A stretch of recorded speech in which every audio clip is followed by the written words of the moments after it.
المؤلف رحمه الله تعالى ونفعنا بعلومه في الدارين آمين. Pendahuluan. Bismillahirrahmanirrahim. Alhamdulillahi rabbil alamin. Wassalatu wassalamu ala rasulihil amin. Muhammad khatamil anbiya'i wal mursalin wa ala alihi wa man tabi'ahu bi ihsanin ila yaumiddin. Tuan-tuan sidang jemaah yang dirahmati Allah sekalian, alhamdulillah, pertama dan selama-lamanya kita panjatkan puji syukur pada Allah dengan izin, taufik, hidayah Allah Ta'ala jua pada malam ini. Kita sambung lagi siri pengajian secara berkitab dengan kita menggunakan satu kitab baru setelah kita menghabiskan bacaan kitab 40 hadis tasawuf. Kita sambung pula dengan satu kitab, pun kitab kecil juga. Muka surat dia lebih kurang 56 sahaja. 56 muka surat je. Yang bertajuk 20 sifat hati yang keji dan terpuji. Karangan Haji Nik Abdul Qadir Nik Muhammad. Tajuk 20 sifat hati ni diambil perbahasan dan perbincangannya daripada banyak kitab tasawuf lah. Dalam kitab Al-Arba'in fi Usuluddin oleh Al-Imam Al-Ghazali rahimahullahu ta'ala, dalam kitab Hidayatus Salikin, dalam kitab Bidayatul Hidayah, dalam kitab Penawar Bagi Hati, dan banyak lagi lah kitab-kitab lain. Ulama cuba ringkaskan kepada kita berkenaan dengan 20 sifat madmumah dan mahmudah, yang keji dan yang terpuji. 20 sifat ini bukan bermakna 20 sahaja sifat baik 10, sifat tak baik 10. Bukan itu saja sifat yang sepatutnya kita buang dan kita hiasi diri, tidak. Cuma yang 20 ini kata ulama, dia adalah asas. Dia adalah yang utama. Banyak lagi, ada ulama sebut sampai ribuan. Kalau tuan-tuan masih ingat, kita baca kitab Tanbihus Salik oleh Syekh Sa'duddin Murad. Sebelum daripada ni pun dah khatam juga. Tuan-tuan boleh lihat ketika Syekh Sa'duddin senaraikan akhlak, sifat yang perlu ada kepada seorang Muslim yang hidup di dalam sebuah masyarakat. Dia senaraikan, kalau tak silap saya, lebih daripada 60. Sifat mahmudah saja 60 yang perlu ada. Cuma ulama-ulama ringkaskan, tengok segala sifat-sifat tersebut, maka yang utamanya ada 10 mahmudah dan 10 madmumah. Maka keluarlah perbicaraan 10-10 tersebut. Dalam kitab ini dia namakan tajuk kitab lagi 20 sifat hati yang keji dan terpuji. Dan ulama mengatakan, dengan kita mengaji 20 sifat ni, 10 yang baik, 10 yang tak baik ni, dan kita beramal, usaha, mujahadah untuk hilangkan 10 yang madmumah, hiasi diri kita dengan 10 yang mahmudah, maka kata ulama, gugurlah tuntutan fardu ain, satu cabang daripada agama. Sebab agama ni 3, sebagaimana hadis Islam, iman, ihsan. Saat Jibril datang bertemu dengan Rasulullah, saat Jibril bertanya kepada Nabi, mal Islam, Nabi jawab dengan rukun Islam. Kemudian Jibril tanya lagi, mal iman, dijawab oleh apa? Oleh baginda Nabi, rukun iman. Kemudian ditanya pula kepada Nabi oleh Jibril, mal ihsan. Lalu Nabi jawab dengan ihsan itu, an ta'budallaha ka'annaka tarahu, sehinggalah habis. Kemudian ditanya soalan tentang kiamat. Ringkas ceritanya, habis perbualan antara Jibril dan baginda Nabi. Dalam keadaan Jibril datang tu berupa manusia, bertanya kepada Rasulullah, datang duduk di depan, sehingga disebut dalam hadis tersebut, dalam hadis Al-Arba'in, hadis yang kedua, tuan-tuan boleh rujuk, disebutkan di situ, fa asnada rukbatayhi ila rukbatayhi. Jibril ni datang duduk meletakkan lutut dia belaga dengan lutut Nabi, nak beritahu benda yang dia tanya ni adalah suatu benda penting. Perkara-perkara yang ditanya oleh Jibril itu adalah benda-benda asas dalam agama. Sebab tu bila mana Jibril dah berlalu pergi, lalu Nabi tanya para sahabat dia, kamu tahu tak siapa yang datang tadi? Maka para sahabat kata, Allah wa rasuluhu lah a'lamnya.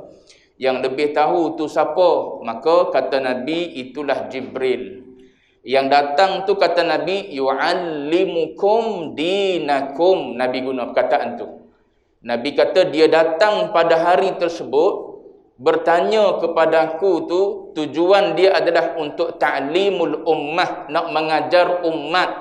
Bukannya dia tak tahu, dia dah tahu dah. Tapi kaedah, salah satu daripada kaedah ta'lim, salah satu daripada kaedah pengajaran, kita yang dah tahu ni nak suruh orang lain juga tahu. Kadang-kadang kita tanya soalan tu bukan nak test guru, tapi nak suruh orang lain juga tahu maklumat yang penting yang kita dah tahu.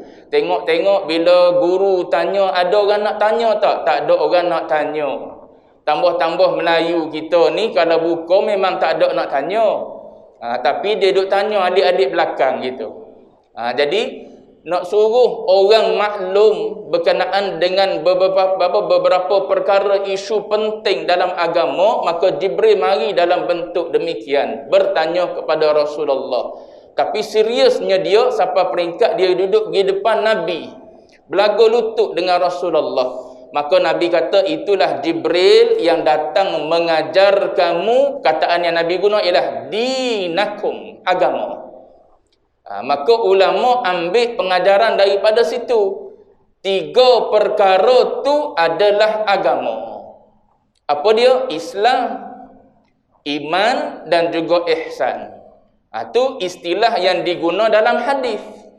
Bila ulama-ulama kita ambil, buat keluar, bubuh dalam bentuk huraian, maka Islam tu ulama kita susung dalam kitab nama dia fiqh.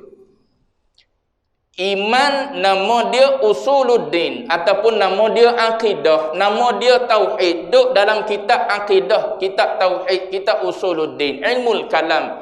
Bubuhlah nama istilah apapun perbahasan dia adalah tentang ketuhanan, tentang kenabian, tentang perkara ghaibiyah. Kemudian yang ketiga ihsan. Istilah yang diguna dalam hadis ialah ihsan. Ulama ambil bawa keluar, nak boleh sapa kepada an ta'budallah ka'annaka tarah, musyahadah. Fa illam takun tarahu fa innahu yaraka muraqabah. Nak sapa ke situ, ulama susung satu disiplin, iaitu nama dia ilmu akhlak, ilmu ihsan, ilmu tasawuf. Bubuhlah nama pun tazkiyatun nafsi, istilah yang Quran guna. Perbahasan dia nak bawa jiwa manusia ni suci, bersih, sehingga dia kenal dia siapa, Allah Ta'ala tu siapa. Tu yang baru boleh jadi an ta'budallaha ka'annaka tarah. Berasa diri hamba, barulah boleh rasa Allah Ta'ala yang kita sembah tu adalah ma'bud. Baik, saya nak sebutnya ialah maknanya nak sempurna agama mesti kena ada 3. Selagi mana tak habis 3 ni, maknanya kita ni belum beragama, baru baju agama dipanggil. Baju agama dah ni, pakai jubah, pakai baju Melayu, buh kopiah atas kepala, buh serban atas kepala. Ni dia panggil baru berbaju agama, belum beragama lagi. Jangan silap faham lagi, kita duk berasa kita pakai jubah dah ni orang dah ada agama. Jahil tukir boleh hati kita bab ibadat, bab akidah dan sebagainya. Kita ni baru berbaju agama, luaran baru beragama. Nak tahu dah beragama belum ke tidak, selesai dah 3 ilmu ni. Nak dapat, nak faham, kena lalu kok mengaji. So ilmu akidah kena mengaji, ilmu fiqh kena mengaji, ilmu ihsan kena mengaji. Selesai habis 3 ni, dia panggil sempurna pada pengajian. Sempurna pada pengajian agama. Baki lagi nak kena amal, buat pula, ibadat pula, duduk tungging semayang dan sebagainya.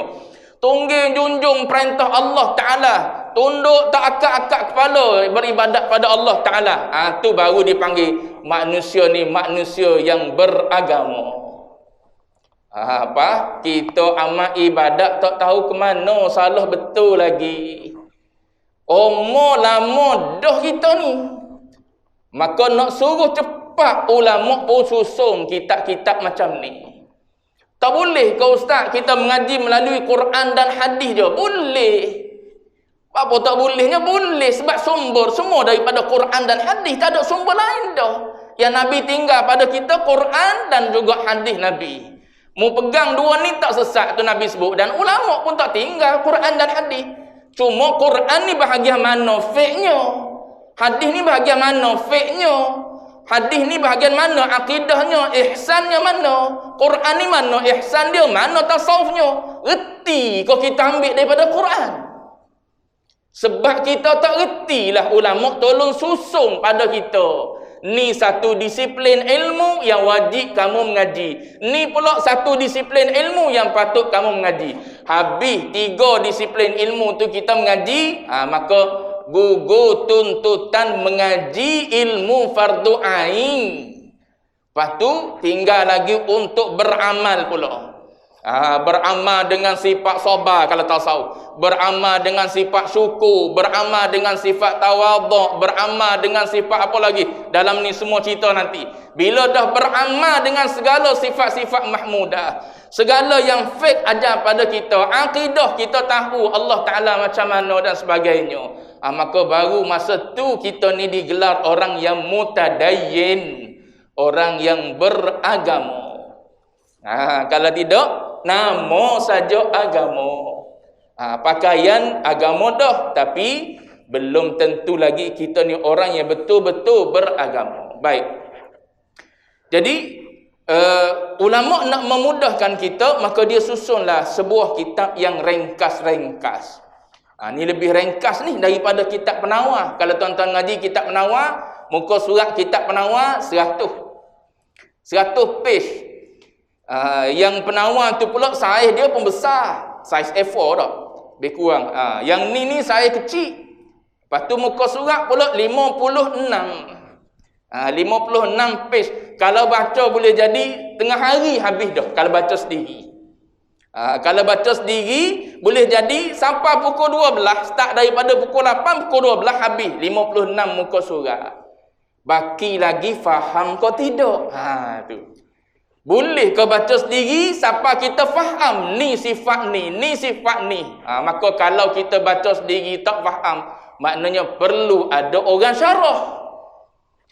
Perlu ada orang bimbing, bagi tahu pada kita gini, sifat sabar ni gini, sifat syukur ni gini, sifat khauf ni gini dan sebagainya. Kena ada orang pimpin baru kita faham, maknanya kena mengaji.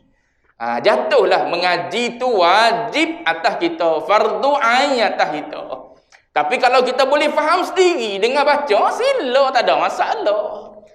Baca rumah, baca zahid ni apa, tahu dah zahid ni macam mana. Zahid ni siapa-siapa yang pakai baju compan camping, zahid tu nama dia, siapa kata.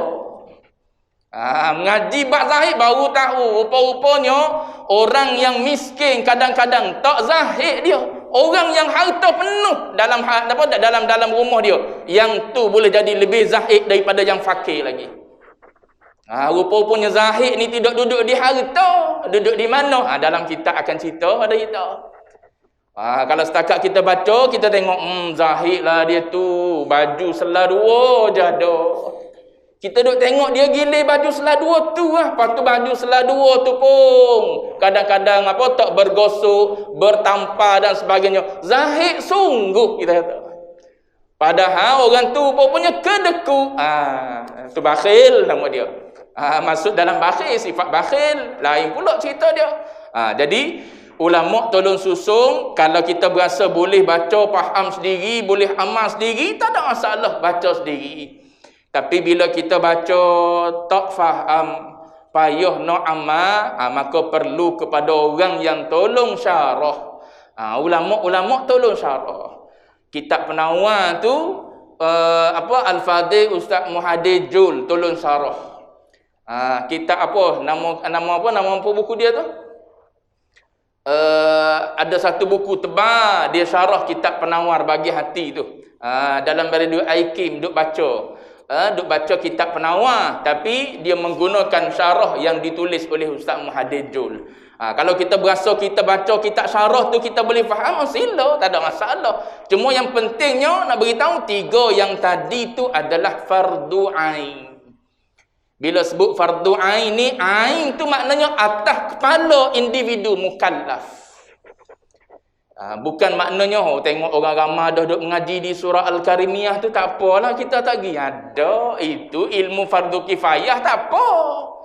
Ilmu fardu kifayah kita tengok ramai dah orang duk mengaji, tak apa. Tak apa tak pergi pun sebab ilmu fardu kifayah. Ni fardu ain ni, tiap-tiap yang lalu tak singgah mengaji ilmu fardu ain ni, kalau dia tak gugur lagi, tunggu di akhirat Tuhan tanya, berapa mu tak mengaji? Tu orang mari mengajar di surau kau tu. Jauh-jauh dia mari mengajar. Bukan saya tuan-tuan contoh. Sekali tuan-tuan kata Ustaz Hafiz mengajar. Bukan. Orang lain pun ramai juga mengajar. Nak beritahu, orang datang jauh-jauh mengajar, kita tak singgah pun mengaji ilmu fardu ain. Tunggu. Orang mari bantu kita nak suruh apa? Pakat hilangkan tuntutan fardu ain atas diri masing-masing. Siapa kita ni yang wajib mengaji ni? Mukallaf, akil balik, sempurna penglihatan dan pendengaran. Tu maka wajib atas kita kena mengaji. Tapi kalau kita ni daripada kecil tak nampak, buta, lepas tu tuli, tak apa, free duk atas dunia. Berapa umur dia meninggal? 100 tahun. 100 tahun percuma duk saja makan minum. Tapi ingat, kita kalau yang celek ni, yang dengar ni, umur 40, 60, tiba-tiba, mari tak dengar, mari buta. Jawab dia start daripada situ, tak mengaji tuntutan duk ada atas kepala kita. Sebab apa? Sebab dia mari kemudian dah sifat buta tu. Sifat buta tu mari kemudian, sifat tuli tu mari kemudian dah. Maka tuntutan tu duk ada atas kepala kita, walaupun kita ni buta tuli. Sebab tu ulama kata rebutlah peluang mengaji ilmu fardu ain ni selagi sempurna penglihatan dan pendengaran. Baik. Jadi nak ceritanya ialah benda yang saya bawa ni tuan-tuan bukan jual ubat ni. Satgi nampak macam jual ubat dah, tak jual ubat sebab tu saya tak jual buku. Tuan-tuan cari sendiri. Mana tempat saya pergi? Saya tak jual buku. Tuan-tuan cari sendiri.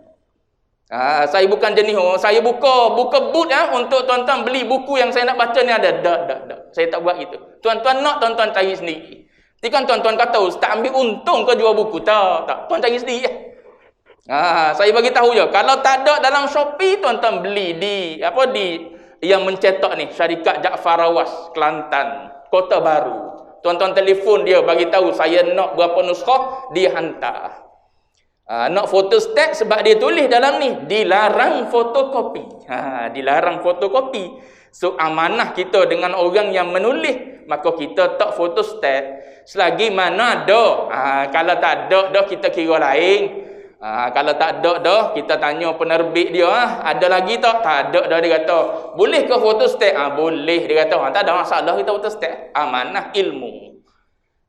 Gitu sebab kita nak cari barakah sekali. Bukan setakat nak faham kita saja, kita nak cari barakah ilmu yang kita dapat tu daripada tulisan para ulama. Baik. Jadi tajuk kitab kita ni 20 sifat hati yang keji dan terpuji. Nama dia. Tuan-tuan carilah. Ada versi Jawi, ada versi Rumi. Ikut selera masing-masing. Nak Rumi boleh, nak Jawi pun boleh. Yang ada di tangan saya ni cetakan yang ketiga, maknanya laku. Cetakan yang ketiga maknanya lakulah kitab ni. Siapa karang ni? Haji Nik Abdul Qadir bin Haji Nik Muhammad. Siapa tuan dia ni? Sekarang ni dia menjawat jawatan Timbalan Mufti Negeri Kelantan. Datuk lah sekarang ni. Dulu dia pengetua, asalnya pengetua di Ma'had Muhammadi. Kemudian sekarang ni naik jadi Timbalan Mufti Negeri Kelantan, Sahibul Fadilah lah. Datuk Haji Nik Abdul Qadir Nikmat. Secara peribadi saya tak pernah bertemu dengan dia, tapi saya satu batch dengan anak dia. Satu batch pengajian di Jordan dulu dengan anak dia. Watak anak dia lebih kurang macam watak ayah dia. Lemah lembut, sopan santun. Bahkan pernah sampai ke telinga saya, ayah dia ni orang pernah cerita ada karamah. Wallahu a'lam, itu yang pernah sampai di telinga saya. Cuma isu itu isu yang tidak penting. Bukan maknanya sebab dia wali so kita kena baca kitab dia, tak. Bukan itu isu penting, kita tak berbesar-besarkan. Baik. Yang penting isi yang ada dalam kitab ini 20 sifat hati yang keji dan terpuji. Baik. Kita nak mulalah sikit tuan-tuan. Saya bacalah awal-awal dulu sikit berkenaan dengan sifat ni. Tak sempat nak baca banyak sebab nak Ramadan. Bulan Mac ni je ada pengajian kita. Sekali lagi, lepas tu berhenti, sambung lepas raya, tak tahulah siapa yang sambung tu. Panjang umur, kita sambung. Tak panjang umur, orang lain tolong sambung. Baik. Pendahuluan. Bismillahirrahmanirrahim. Tambah sekali, dia mulakan dengan basmalah. Basmalah tu kata ringkas daripada perkataan Bismillahirrahmanirrahim. Kalau hauqalah, la haula wa la quwwata illa billahil aliyyil azim. Tu tuan-tuan kena tahu. Kalau sebut istighfar, astaghfirullah. Kalau sebut hamdalah, alhamdulillah. Kalau sebut takbir, Allahu akbar. Gitu. Kalau sebut basmalah, maknanya Bismillahirrahmanirrahim. Satu ayat tu. Bismillahirrahmanirrahim ni saya pernah cerita tuan-tuan. Kita perangat balik lah. Panaskan balik. Boleh jadi tuan-tuan tak pernah dengar apa yang saya pernah sebut. Waktu saya mengajar kitab-kitab ni, awal-awal dulu saya hurai satu-satu berkenaan dengan Bismillahirrahmanirrahim ni. Bismillahirrahmanirrahim ni satu ayat yang ada dalam Quran yang wajib kita imani. Kat mana ayat dia? Allah Ta'ala sebut innahu min Sulaiman wa innahu bismillahirrahmanirrahim.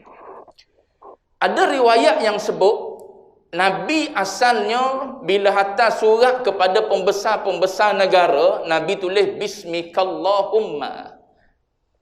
Nabi tulis di awal penulisan risalah tersebut, Nabi suruh para sahabat tulis bismikallahumma. Tu awalnya. Kemudian bila turun ayat bismillahi majriha wa mursaha, maka Nabi tukar. Nabi guna bismillah. Tukar daripada bismikallahumma jadi bismillah. Kemudian turun pula ayat qul ud'ullaha aw ud'ur rahman. Ada rahman. Serulah Allah, serulah yang bernama Rahman. Maka Nabi guna Bismillahirrahman. Setakat tu. Bila turun ayat innahu min Sulaiman wa innahu Bismillahirrahmanirrahim, barulah Nabi tulis di atas surat, kepala surat Nabi tulis Bismillahirrahmanirrahim. Daripada Muhammad Rasulullah sallallahu alaihi wasallam. Tu Nabi suruh para sahabat dia buat itu. Baik. Bismillah ni tuan-tuan, kenapa para ulama bila dia nak menulis je dia mulakan dengan bismillah. Dia letak bismillah. Ada juga boleh jadi tuan-tuan bertemu dalam kitab para ulama tulis tak ada bismillah. Ada yang ada bismillah, ada yang tak ada bismillah. Bismillah ni ulama yang mulakan tulis siap-siap bismillahirrahmanirrahim ni sebab apa? Dia panggil iqtidaan bil Quran. Satunya dia follow cara Quran guna. Bila Quran guna iqra bismi rabbik. Bila Quran guna bismillahirrahmanirrahim di awalnya, baru masuk alhamdulillahirabbil alamin Fatihah. Maka ulama pun nak buat apa-apa dia pun mula dengan bismillahirrahmanirrahim. Sebab apa? Tiru Quran. Yang keduanya ialah kerana ulama sebut iqtidaan turu perangai Allah Ta'ala. Sebab Allah Ta'ala memulakan Quran Fatihah kalau ikut susunan Quran kita dengan bismillah. So perangai Allah Ta'ala, akhlak Allah Ta'ala, dia mulakan menyebut diri dia Ar-Rahman dan Ar-Rahim. Maka ulama-ulama pun tiru ambil bismillahirrahmanirrahim. Apatah lagi tengok Nabi sendiri pun Nabi guna juga bismillahirrahmanirrahim. Maka tiga sebab ni ulama kata kita kena guna jugalah dalam penulisan khusus untuk kita baca kitab ni. Ada juga boleh jadi tuan-tuan buka kitab, tengok-tengok tak ada bismillah. Maka kita kena faham gini. Sebab Nabi sebut dalam hadis dia, siapa-siapa yang tak mulakan kullu amrin dzibal, tiap-tiap perkara yang dzibal. Dzibal ni makna yang ada nilai di sisi syarak. Benda yang ada nilai di sisi syarak, maknanya yang besar nilai dia di sisi syarak. Di sisi syarak boleh dapat pahala, maka kalau tak mulakan dengan bismillah, Nabi sebut fahuwa abtar. Maka dia naqis pada barakah. Dia kurang pada barakah dia. Benda-benda yang mulia pada agama, ada nilai pada agama, ada pahala pada agama, kalau kita tak mulakan dengan bismillah, maka dia abtar, Nabi sebut. Maka kalau kita tengok ulama tak tulis bismillah, maka jangan tuan-tuan kata ulama ni tak ikut Nabi. Ulama ni tak ikut Tuhan. Quran guna bismillah, dia menulis tak guna bismillah. Ataupun tuan-tuan dengar dia nak memulakan khutbah tak baca bismillah. Naik je khutbah Jumaat kan, alhamdulillah kan.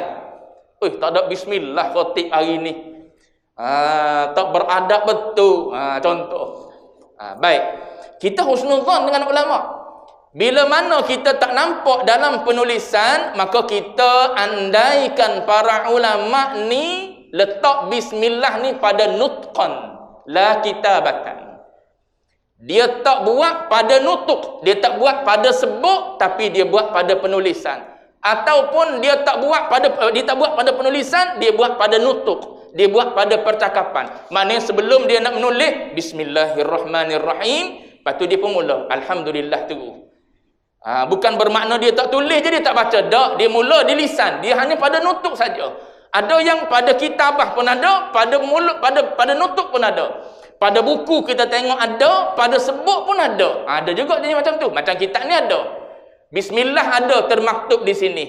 Lepas tu mesti bila dia tulis bismillah, mesti dia pun baca saat dia nak mengarang kitab ni. Kalau tak ada, maknanya kita andaikan, kita anggap ulama tu hanya sebut di mulut dia sebelum dia menulis. Tu husnuzan kita dengan ulama, bukan main terjah. Bukan main kata ulama ni nama je ulama, tak beramal dengan sunnah. Tunggu, sabar dulu. Macam mana ulama tanggung perbuatan para ulama ni. Supaya apa? Supaya kita berhusnuzan dengan apa? Dengan orang yang berilmu. Baik. Bismillahirrahmanirrahim. Tuan-tuan boleh lihat kalimah ini Allah Ta'ala mulakan dengan huruf ba. Orang mengaji bahasa Arab, huruf ba ni dia panggil harfu jar. Dipanggil partikel. Kalau tak silap saya lah istilah dia partikel dipanggil. Partikel ni dia tak boleh duduk di awal ayat. Tiba-tiba je mari dengan. Tiba-tiba je mari dengan. Dengan sudu. Benda dengan sudu. Dengan motor. Benda dengan motor. Mesti ada ayat sebelum. Ayat sebelum dia apa? Sebelum mari dengan tu. Sebab tu ulama kata dia ada mu'allaq. Tepat gantung dia dengan apa? Dia tak boleh harfu jar ni mari tiba-tiba gitu. Dia mesti ada juga walaupun tak disebut. Maka ulama lughah pecah dua. Kufiyin dengan Basriyin. Orang mengaji lughah jumpa ulama lughah dia pecah dua. Kalau ulama-ulama fiqh kita kata pak lah yang masyhur, mazhab Syafi'i, Maliki, Hambali dan sebagainya. Adapun mazhab ulama lughah yang masyhurnya dua, Kufah, Basrah. Kufah dan Basrah. Kufah dipanggil ulama Kufiyin. Kemudian Basrah dipanggil ulama Basriyin. Khilaf di kalangan dua ulama ni. Yang ni kata sebelum harfu jar ni ada fa'il. Yang ni tak, dia kata sebelum harfu jar ni ada isim. Tu tuan-tuan mengaji dalam lughah bertemu. Perbahasan ni tuan-tuan, kalau tuan-tuan buka kitab syarah para ulama, berhelai-helaian ulama bincang bab bismillah saja. Bab khilaf dia kutip nukil semua apa yang ulama-ulama duk berkhilaf tentang bismillah saja. Pas saya cerita ni sikit ni tuan-tuan, untuk kita ambil tahu je sikit sebanyak berkenaan dengan bismillah. Baik. Ulama Kufah dengan Basrah khilaf. Ada yang mengatakan dia mesti ada fa'il sebelum dia. Satu lagi kata dia mesti isim sebelum dia. Contoh, saya buat contoh. Dia mesti ada fa'il sebelum ada dengan. So maknanya apa? Kalau maknanya saya nak menulis ni, nak mengarang ni, u'allifu bismillah. Aku mula mengarang ini dengan bismillah. Tu satu ulama Kufah sebut. Ulama Basrah kata tak, bukan fa'il, itu isim. Sebelum bismillah tu adalah isim. Maka nak takdir macam mana? Takdir dia ialah ta'lifi bismillah. Karangan aku ini, penulisan aku ini dengan nama Allah. Tu khilaf juga di kalangan ulama lughah. Baik. Kenapa tuan-tuan Allah Ta'ala waktu turun bismillah ni, kalau tuan-tuan baca dalam kitab I'anatul Talibin disebut pula, bukan semua Nabi dan Rasul Allah Ta'ala bagi bismillah. Ada Nabi-Nabi tertentu, khusus tertentu yang Allah Ta'ala turunkan bismillah ni. Maknanya bismillah ni, nampak je bismillahirrahmanirrahim, simpelnya. Tapi dia besar. Besar kedudukan bismillah ni. Barakah kedudukan bismillah. Ulama kaji dari sudut jumlah, bilangan. Kenapa jumlah dia berapa? Sebelah kau kalau tak silap saya. Ulama bahas pula dari sudut jumlah dia ni. Apa rahsia jumlah huruf-huruf dia ni? Berjumlah sebanyak ni. Tu dalam perbincangan para ulama lagi lah. Saya nak sebutnya, kenapa Allah Ta'ala tinggal kosong? Mari dengan bismillah, depan tu sama ada isim ke, sama ada fa'il ke, yang khilaf di kalangan Basrah dan Kufah tu. Kenapa dibiar kosong? Qiraati bismillah, aqra'u bismillah, afta'u bismillah, fathi bismillah. Tu isim dan fa'il, saya sebut contoh tu. Kenapa dibiarkan kosong? Sebabnya ulama kata nak suruh kita ni guna bismillah ni pada semua keadaan. Kalau boleh nak suruh guna bismillah ni pada semua pekerjaan, semua perbuatan, semua perkara yang lalu dalam hidup kita, mulakan dengan bismillah. Turun tangga rumah tadi bismillah, buka pintu kereta bismillah, start suih kereta bismillah, bawa kereta bismillah, turun kereta tadi bismillah, naik tangga masjid bismillah, semua bismillah. Kalau sebelum tu lagi nak pakai baju bismillah. Bila dah begitu, umum ulama kata ditinggalkan untuk diguna secara umum. Keluar fiqh pun bincang. Bila umum gitu, tak semuanya kita boleh kata boleh baca belaka di mana-mana saja. Tak. Ulama fiqh pun bahas. Keluar 5 hukum. Ada yang kata wajib baca bismillah. Ada yang kata sini harus bismillah. Ada yang kata sini sunat bismillah. Sini makruh bismillah. Sini haram bismillah. Keluar 5 hukum. Tu ulama fiqh pula bincang. Bila yang wajib tu? bila yang sunat tu, bila yang makruh, bila yang apa yang haram. Lepas tu tengah-tengah tu yang harus. Tu tengok dalam kitab fiqh pula dia cerita. Ni nak cerita ringkas ni, nak masuk isyak dah. Baik. Bismillah. Balik boleh guna bila-bila masa bismillah. Kecuali tempat-tempat yang kotor, makruh lah hukum dia. Ambil penyapu, nak menyapu bismillah, makruh hukum dia. Sebab benda yang kita nak buat tu perbuatan yang kotor. Maka makruh bismillah. Apatah lagi nak buat benda haram bismillah. Nak mencuri bismillahirrahmanirrahim, haram baca. Tu perbuatan yang haram. Tu perbahasan ulama fiqh lah. Baik. Kalimah bismillah ni sendiri Allah Ta'ala sengaja mula dengan harfu jarba.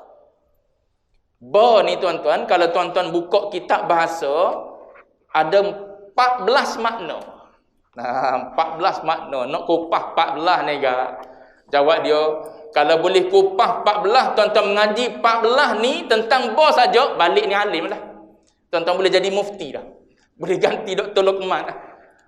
Tu nak faham Quran ni harfu jar saja tu kena faham sini dengan makna apa, sini dengan makna apa. Ni ba saja ni 14 ulama senarai. Lepas tu yang di sini ni boleh guna berapa daripada 14 ni? Tu ulama belaka tu hijau dia tu. Kita ni tukang cerita je dah. Maka ulama kata daripada 14 tu yang boleh kita ambil faham daripada ba tu ialah dua saja. Satu dengan makna al-ilsaq, dua dengan makna al-isti'anah, dua. Ni bukan apa? Bukan benda-benda kecil juga bismillah ni rupanya. Buka kitab-kitab syarah kita akan bertemu ulama syarah. Baik, satu dengan makna al-ilsaq, yang kedua dengan makna al-isti'anah. Betul. Maknanya apa? Ilsaq ni maknanya lekat. Lasaqa ni maknanya lekat ataupun tampal. Lasiq ni penampal ataupun seletik kita panggil. Dalam bahasa Melayu kita panggil seletik. Lasiq. Lasaqa ni ilsaq, kalimah ilsaq ni maknanya melekat. Maknanya bila kita buat sesuatu, apa benda? Kita baca, kita menulis, kita makan, kita minum, kita tidur, kita bangun, kita berlari, kita memandu dan sebagainya lah. Bila kita sebut dengan bismillah, dengan Allah, dengan nama Allah, maknanya apa? Kita buat itu dengan menempel pada Allah Ta'ala. Maknanya melekat Allah Ta'ala dengan kita tiap-tiap masa dalam buat kerja tu. Jangan tinggal sebab dia menempel, sebab dia dekat. Bila sebut melekat ni, maknanya ada di kita tiap-tiap masa. Maknanya orang yang baca bismillah ni, diri dia ibaratnya melekat dengan Tuhan lah. Buat apa-apa pun nampak Allah. Sebab tu orang mencuri, tak mencuri kalau boleh, kalau dia faham bismillah. Bismillah macam mana? Dengan makna apa? Dengan makna ilsaq. Maknanya berserta bersama dengan Allah Ta'ala tiap-tiap masa. Kita boleh ambil barang orang, kita boleh ambil duit orang walau di musim. Tak ambil lah sebab Tuhan duduk dengan kita tiap-tiap masa. Tapi sebab tak ada makna ba bismillah tu, sebab tu bismillah juga aku nak masuk bank malam ni pun. Nak pecah bank ni, nak ambil ATM ni, bismillahirrahmanirrahim. Tu maknanya orang tak faham makna ba dengan makna al-ilsaq. Satu. Yang kedua dengan makna al-isti'anah. Isti'anah ni maknanya bantuan, pertolongan. Dengan Allah bantulah aku menulis. Dengan Allah tolonglah aku membaca. Maknanya kalau tak ada Tuhan bantu, tak boleh baca. Tuan-tuan tengok kisah Nabi. Iqra' bismi rabbik. Jibril duk kata, Iqra' bismi rabbik. Nabi kata, ma ana biqari'. Iqra' bismi rabbik, ma ana biqari. Yang ni suruh baca, yang ni kata aku tak pandai baca. Yang ni suruh baca, yang ni kata aku tak pandai baca. Macam mana tuan-tuan boleh jadi gitu? Orang kata orang tak pandai baca, dia suruh baca. Tak pandai baca, suruh baca juga. Ajarlah dulu. Macam cerita apa? Pendekar bujang lapuk. Dia kata dia tak pandai baca. Sebab tu dia pergi cari orang lain yang pandai baca. Sebab tu kena pergi sekolah, masuk sekolah orang tua tu. Sebab dia bagi tahu dia tak pandai membaca.